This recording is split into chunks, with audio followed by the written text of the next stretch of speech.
Yo, it's Guido coming at you with the Tactics Talk, guys. Welcome back. Thanks for tuning in to this episode of World of Tanks, and we have moi.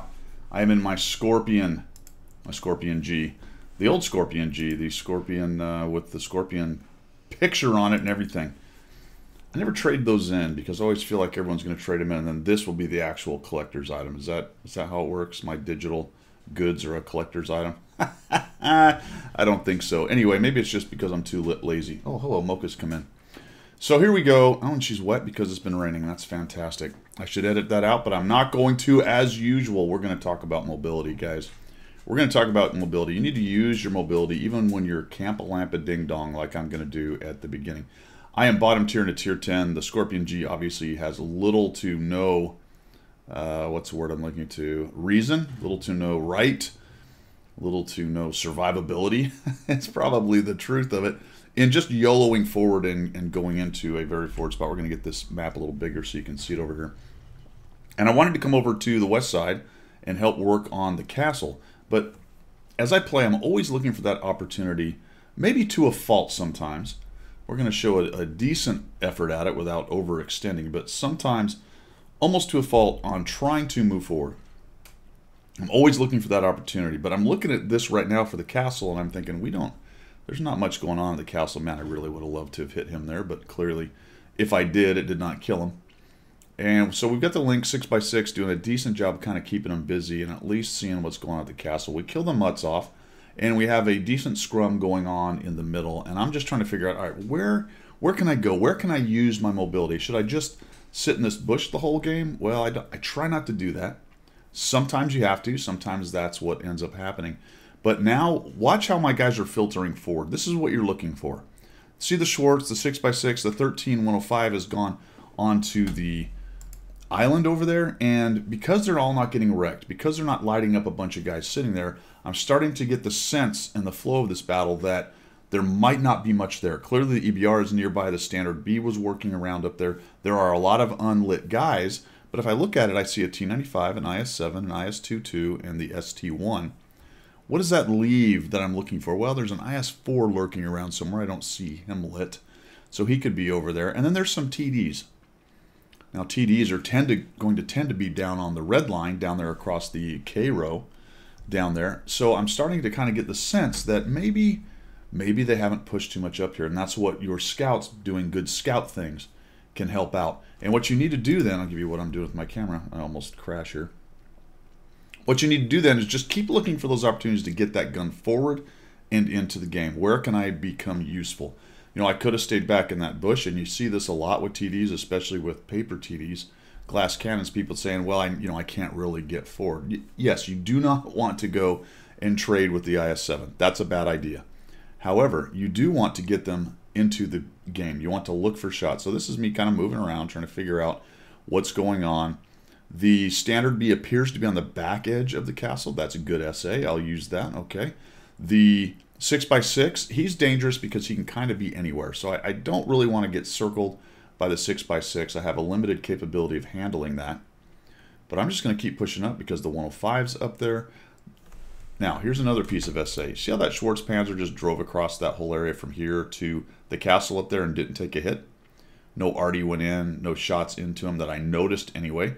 I suppose they could have all missed in the air and not hit the ground, but a lot of times you can see if they hit the ground near him, that at least you know someone's shooting at him, but I didn't see anything. So I'm thinking, all right, guess what? The IS-4's on the other side.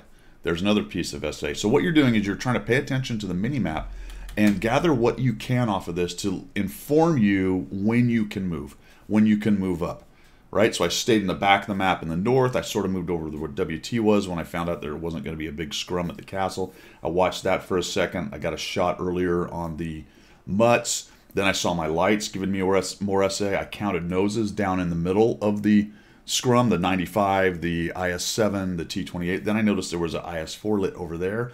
I'm counting noses, there's 4 dead, and I'm really getting the sense that there's just really nobody over here. So, instead of push into the castle, and this is something that people will often do when they see their flank is winning, they'll just keep pushing. I don't really need to go take on the Link 6x6. I don't need to push into the south of this battle right here. for a lot of reasons. Number one, it's a defense, all right? And I don't say it's defense, just sit in the bush. That's BS. You have to get out and engage. But for the moment, if there is somebody on the K row, who cares? Let the camper sit there and be useless, because that's what he's doing. So what I do is I look at this, go, we got a pretty good scrum in here, but our guys are getting beat up a bit, and I have an opportunity to cross over and get some crossfire on these guys, which is relatively safe, minus the Artie, but you always got to deal with Artie. Or the 6x6 somehow jumping on me. Why do I think he's probably not a problem? Because I have a Schwartz and a 105 sitting up there kind of keeping that dude busy. Nothing is a guarantee. I'm not sitting here telling you that I knew this game was going to go exactly this way. So now I'm making a video because I know everything. What I'm telling you is I'm taking the SA that I have and I'm building a plan and I'm moving towards that plan. And if I've got to modify the plan, then fine. The plan here was to get shots on the side of the ST1, which was bad because I didn't have a shot. So I changed the plan. Just a little micro positioning move. I sort of expected maybe the T95 or the IS-7 to make a move. And then I'm thinking, all right, I got to help this E100. So let's go in here and see very carefully. Now I'm going to get spotted, but let's just put a little shot in him. There we go. And now I am vulnerable to Artie. I haven't been seen till now. I believe Artie's probably pretty busy. There's so many guys lit, so I'm going to take a bit of a chance. I'm hoping that these buildings help me out a little bit. And I'd really like to kill off, and I'm just going to kill this ST right here. No, I'm going to bounce off the very back of his turret where it was curved. And down he goes. So that's good. Let's push in here. I got a 6x6. He was probably looking at me, thinking he'd get a shot. I'm going to just cover up for a minute against this round turret right here, this tower turret, and just hope that I don't get blapped by Artie. Take a quick look. And what's my next move? So I'm looking at this going, all right, this is good. Over on the west side, we're in good shape. The light tanks and the medium tanks, the WT sort of moved up. The Lynx is sort of pinned down. He doesn't have a lot of places to go. He could come towards me. That would be bad. That's the one thing I don't want him to do. I have two heavies still hanging out in the middle. We've got an IS-3 and an IS-7, and then I believe that's the IS-4. That is, the IS-4 is now fighting over there alone against the WZ. He's out of the picture for a minute, although it could be a problem later if he's able to get in our backfield, and we're still bogged down trying to take these guys on. So now my thought is I need to figure out how to help this IS-3 E100 and Jag TIG 8.8. So I look at what's left of the rolls, and I swear this is what you do, man. You've got, just look at it and get a general idea. The IS-4 is at the top of roll alive. He's out of the picture. IS-7's here. The IS-3's here. The 6x6 is known. The 2 Artie are Artie. That leaves the Sturv. I don't know where the Sturv is, but as a general rule, I'm not that worried about it right now. It's possible he's back there, but I'm going to take a chance. I'm going to come around this way. I'm going to hope that my buddies get rid of the 6x6. This is going to get me lit. The IS-4 dies. That's good. And now I'm just going to come in here and go, oh, thank you very much. I'll just shoot you in the side. That works for me. I'm probably going to take some Artie at some point. It's just going to happen. IS-7 is turned. There he is. Right? So he sees the soft tank. He comes after me. There goes the Artie. I wish I had not bit off on the Artie. That's the one thing about this particular battle I was not too happy about. I should have kept my eye on the prize with the IS-7. I might have even got a shot into the back of the IS-3. But I really just, I don't know. Sometimes I feel like I just want to shoot Artie. The IS-7 is ignoring me. He can do that, just right into his lower plate. Boop. Because I'm not really pressing him, but the JT 8.8 is just absolutely mauling him right now. Looks like he's going to come up and over, and I'm looking for, there we go, and I right into the lower plate again. And it's all over but the Schouten. I don't even care what the Sturv is. I haven't been hit by him. I don't know where he is. He's hiding in the back being useless. Doing exactly what people do in those kinds of tanks.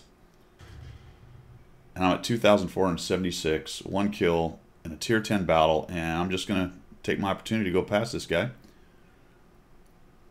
No sense shooting him in the front when we don't have to. I'll just auto-aim him, and down he goes, and it's all over but the Schouten. Oh, actually, this is not all over the Schouten. I forgot about this. We were talking about using mobility, right? Started in the north, kind of looked around, see what was going on. I actually thought the game was over right there. That's why I stopped. Then I looked back up and went, oh. So there you go. I don't always have ultimate SA. Hell, I never have ultimate SA. The trick is to take the SA you have, the clue bag you have, and put it together. Finally, the Sturv is lit. He was over there. He has very few hit points. But because I am a greedy SOB, and I want every hit point I can get, and I like to shoot my pixel tank gun at the red guys, I just drive towards them. I don't care if he shoots me. Maybe he gets in the bush, gets set up, and kills me crossing. If I'm lucky, I get him lit and I get some assist. If he runs and hides too deep back in there, maybe I get close enough, I get a shot. I should be able to take one shot from him with 500 hit points, but I don't care anyway, because we're going to win by miles, and it's a pixel tank game. So I'm going to use the mobility of the tank that I have, and I just W towards the hit points. Plus, I'd like to get a 3,000 damage game. Who wouldn't? Let's just cruise on in here. Kind of use the bushes as a bit of cover until I get close. I'm like, where is this guy? Ah, there he is. Blip. And 307 damage. Later, I'm at 3,289 with 125 assists. And 2 kills and a win on a defense for Erlenberg, spawning in the north. Look, it is a very easy game in concept. Reading the battle's the tricky part, and kind of understanding what's coming up next, making good moves and good decisions from the last decision that you made, and attempting to string those together into a win. I don't always do it. Nobody always does it. That's why the best players in the game are sitting around 65% win rate solo. Sometimes creeping up to 70, depending on tank selection and other things like that. So you're not always going to win. You're not always going to make a good decision, but you can always learn from it.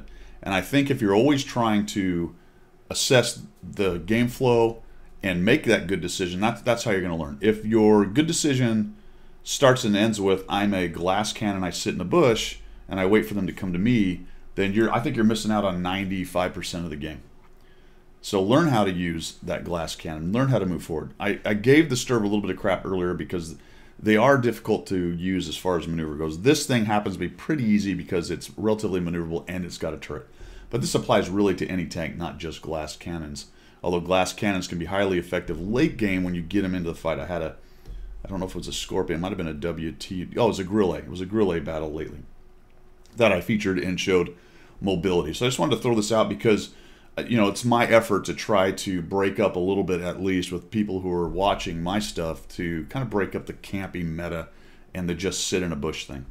You know, ultimately, it's a pixel tank game. If you get blowed up, there's a big battle button in the garage and you can play again. And I am a firm believer that the only way you learn how to play aggressively like this, even in these kinds of tanks, is to do it. Just do it, give it a shot, and then try to learn from them. And of course, watch my videos. All right, that's all I've got, guys. Thanks for tuning in. I do appreciate it. Support of the channel has been fantastic. If you're looking for other ways to do so, you can find those down in the description. We will see you.